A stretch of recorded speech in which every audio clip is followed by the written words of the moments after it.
அழகாக பரமபலத்தில் அழகாக பள்ளி கொண்டு இருப்பார். இதை பார்க்கதானே நாம் ஓடோடி வந்து கொண்டிருக்கிறோம்.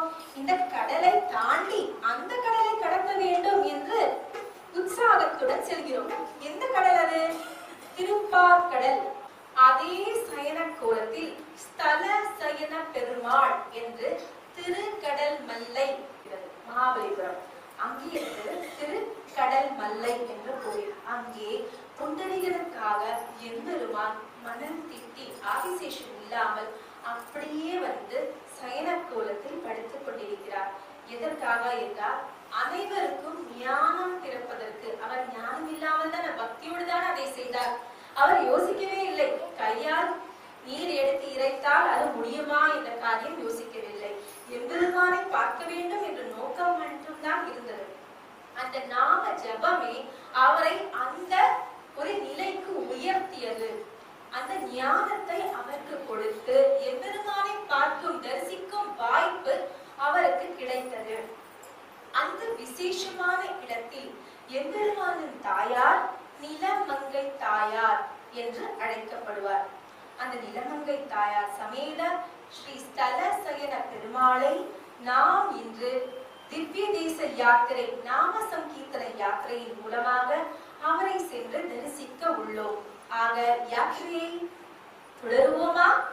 ராதே கோவிந்த பஜே ராவண சந்திர பஜே, ராதே கோவிந்த பஜே ராவண சந்திர பஜே,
பிரதட்சணமாக வந்து கொண்டே இருக்கின்றோம்.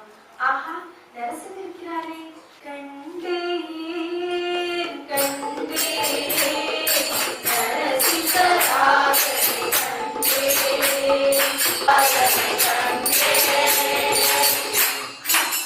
அப்படி எல்லாரையும் பார்த்து விட்டு திரும்பவும் நரசிம்ம பெருமாள் வந்து நின்று விட்டோம். அனைவரும் சேர்ந்து ஒரு பாசனம் செய்விப்போமா எம்பெருமானுக்கு. நன்றி